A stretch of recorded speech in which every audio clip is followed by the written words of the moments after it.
New Year's. Happy New Year. How are you, Tanya?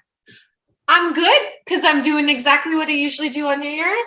If in case you're wondering, I'm literally cozied up in my onesie celebrating on my couch where I like to be. I love it. I love it. Well, and me, I'm all ready to go out to a New Year's party. I'm You all look so fancy good. up. I've got my sparkly earrings on, and I'm feeling good. And I'm excited for today's topic because we are covering, obviously, New Year's, potlucks, and appetizers, stuff you take to parties, stuff you eat to celebrate. Woo, woo, woo. On your couch. And often I am on the couch too. I just want to share. Often that's my New Year's as well. So once in a while I get fancied up, and otherwise I'd be not quite as cool looking. My PJs aren't quite as cool. Well, thank you. You know, I try. So can we see what you've got for your, obviously, I'm guessing New Year's at home?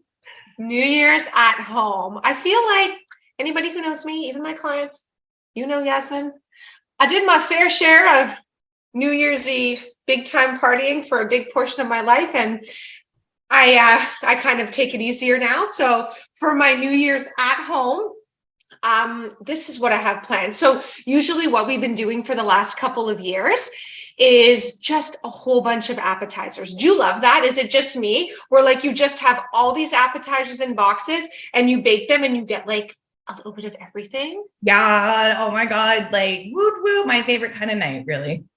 Me too. Until it kind of takes a little slope down here for me where I have one too many of the not as better for me appetizers and I don't balance it out properly. So what I've started to do in the last couple of years is one of my favorite words, balance. So I've inserted some better for me, you know, finger foods, appetizers, whatever, and still mix it in with the not so good for me because hello, New Year's. Gotta celebrate. We need a little bad in there with the good. Exactly. So this is, I'm so proud of this, Yas. I'm so proud of these. So you can pop up the picture so you can see them closer, obviously, than what I'm showing you here. But this is a recipe that was my mom's grandmother's, so my great-grandmother's, and it's so simple. Olives. You either love them or you hate them. I happen to love them, so sorry for any olive haters.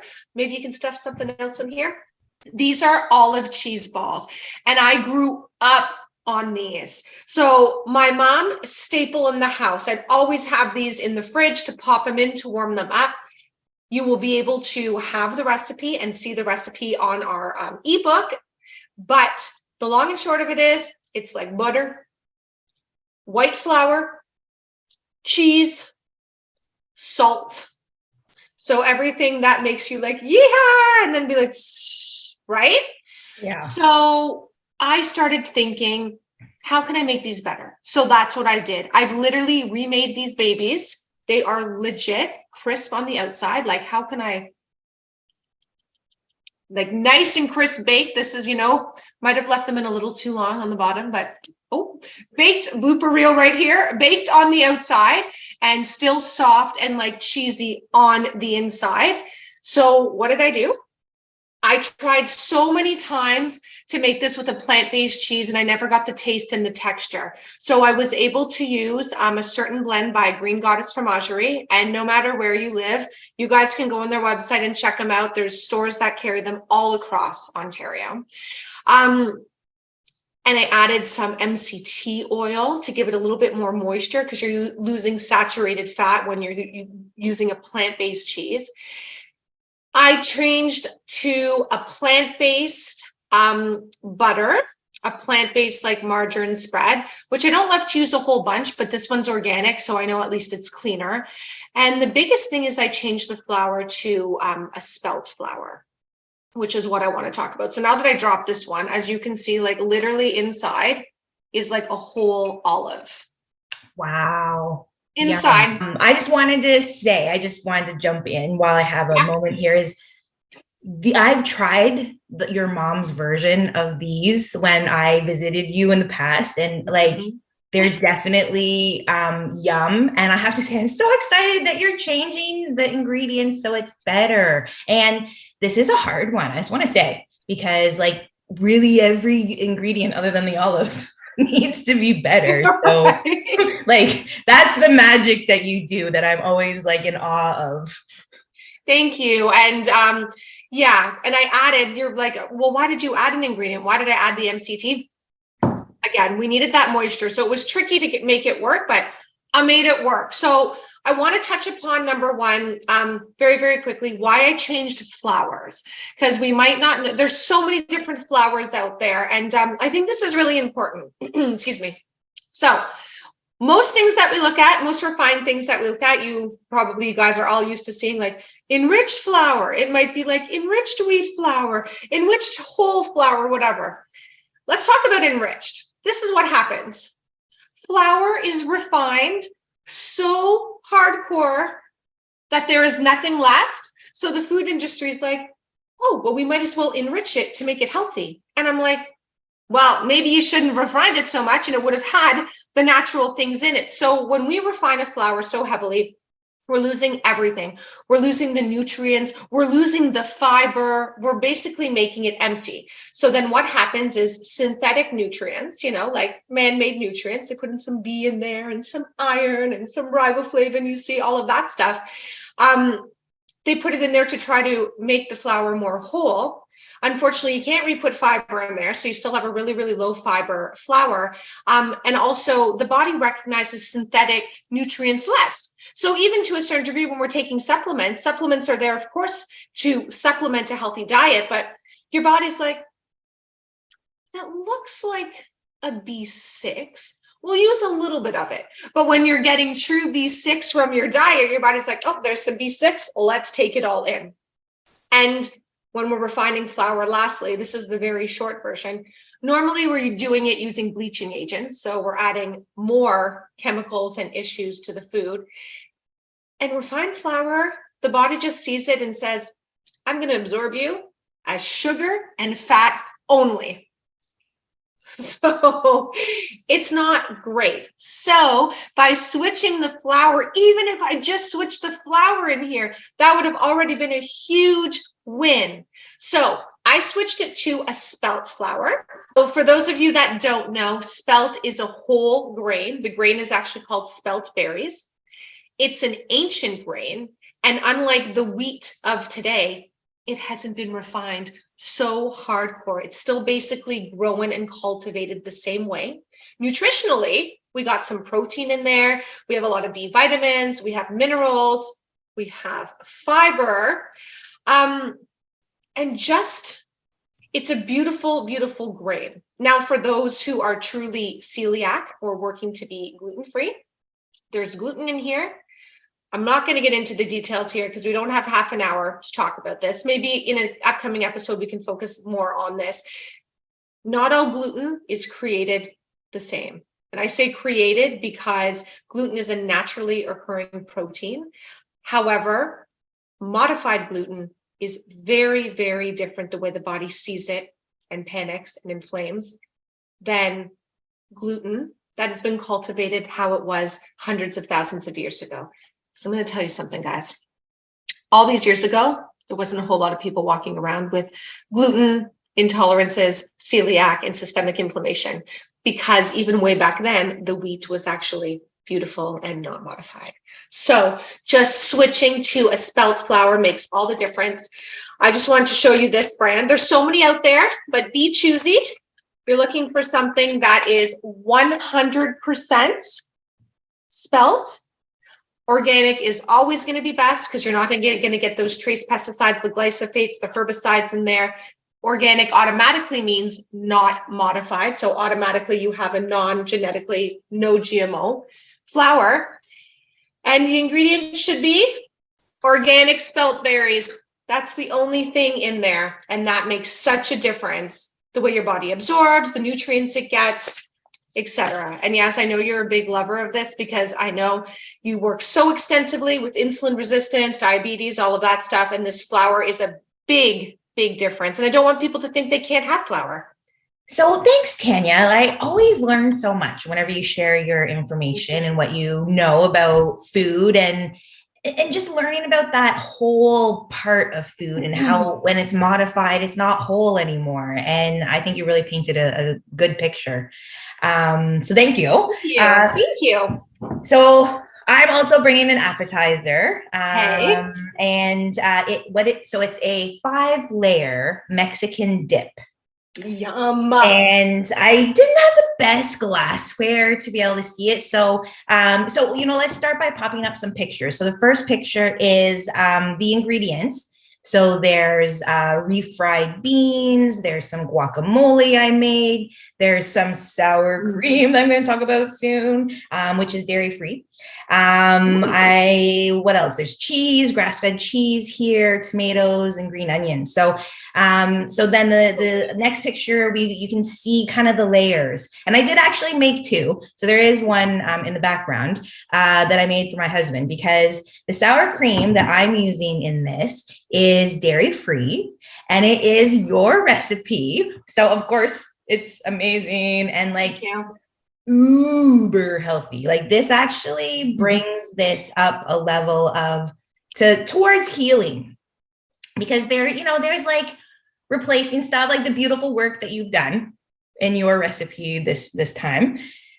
But this one, it's in that category of it's going to elevate you because of the sour cream that's in it. Because the sour cream is using Tanya's probiotic yogurt recipe, using the probiotics I prescribe in my practice that are so powerful for gut healing. And, so you're multiplying those and it's in this sour cream. So I'm just so excited about that, because the sour cream is bang on. It's like bang on, tastes right. It's got the right consistency. So I can't wait to dig in here. So what else? So basically I want to talk about how I made this healthy. Because it's kind of already in the realm of healthy, you could say. Like there's tomatoes, there's green onions, there's refried beans, watch out with your refried beans. Actually, let's just take a moment. I grabbed this one from, I'm in Wasaga Beach. There's not a lot of fancy grocery stores around, so I don't get necessarily a goodness meal all the time. But these ones at least were just, cooked pinto beans, tomato paste, and salt and water. So that's okay. Because I saw one that had lard in it. And I was like, what in the hell? Why is there lard in the pinto beans? So, wow. Can I interject for 1 sec? Yeah. Because I know that you don't have a lot of variety there, but there's a beautiful brand that is organic and also has a BPA-free can lining. Ooh. Mm-hmm. Okay, cool. Well, I'll need to, get that info. So, So what I did to make it healthy was changed up the dairy. So for me, like I did use grass-fed cheese because, it's New Year's, so I'm gonna have some cheese. But I wanted to be healthier. And then I'm using the dairy-free, uber healthy sour cream.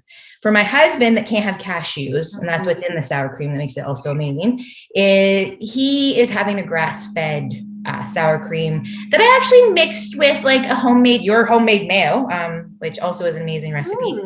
So, and I mixed it with some spices to spice it up. So, so we got the guacamole, then we got the cheese, and so it's all layered up.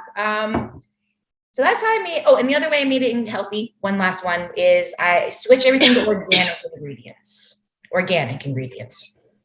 So that again levels us up in the nutrition. Yeah, so I wanted to get into why grass-fed is better for dairy. So dairy usually is coming from cows when we are getting dairy in the grocery store. And what those cows eat matters for this. And really whatever kind of milk you're getting, if you're really a hippie and you're getting like sheep's milk and goat's milk, like you're probably eating grass. So you don't really have to worry that much in that case, but cow milk for sure. Anything is made with cow milk. So it's going to be your sour cream, your cheese, ice cream, all those things. And when it's the wrong stuff, when the cows eat grains and not their natural diet, the fat is so inflammatory. And that's really what the problem is. When you switch to grass-fed, you are now massively reducing the inflammatory nature of the product. It's still inflammatory because it is animal-based. So there is that. But at least you're not like wrecking your body with the bad stuff. That's where you're going to feel really awful. And me, I'm layering in some dairy, like dairy-free stuff with some of the, grass-fed. So then it kind of, reduces the dairy that can be in these things. You really got to watch out for the dairy that can be in these kinds of appetizers. Woo! Like the next day, it just kills my gut. And then if you do go dairy-free, I just wanted to touch quickly on why that's good.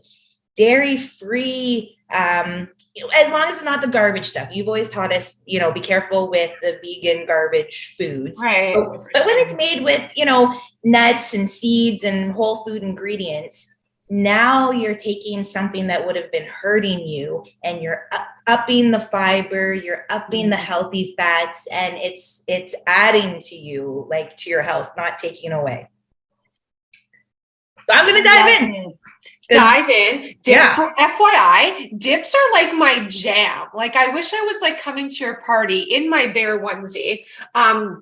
Dips are literally my jam. So that looks amazing, especially sour cream dips. Just so comforting. So, and I just wanted to touch on one thing before you go out and I go back to my couch. I love the steps. So again, like you said, this is so important to everybody who's looking to change the way that they eat and do better. Going back to that thing, it's not all or nothing. Don't ever think it's all or nothing. Every little step we do counts for something. So I even say something as preposterous as, yes, I tell my clients all the time, you go to the drive-thru, you pick up a burger and fries. If you're eating that at home, don't think it's ridiculous to open that burger up and put a tablespoon of hemp hearts and close it up. It's every little thing, right? So you're not like, oh, I already have the cheese in here. Let me go full force. You are literally using organic ingredients. Like we're mixing things.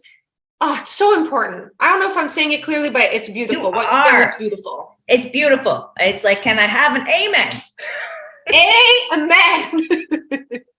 So guys, all the best in 2023, like wishing you such a happy new year. And we can't wait to show you also what 2023 has in store for us as well. And we're so happy to have you along here with us. Agreed. It's going to be a good year. It is. So happy new year. And I will see you in 2023. Happy New Year. Bye, guys.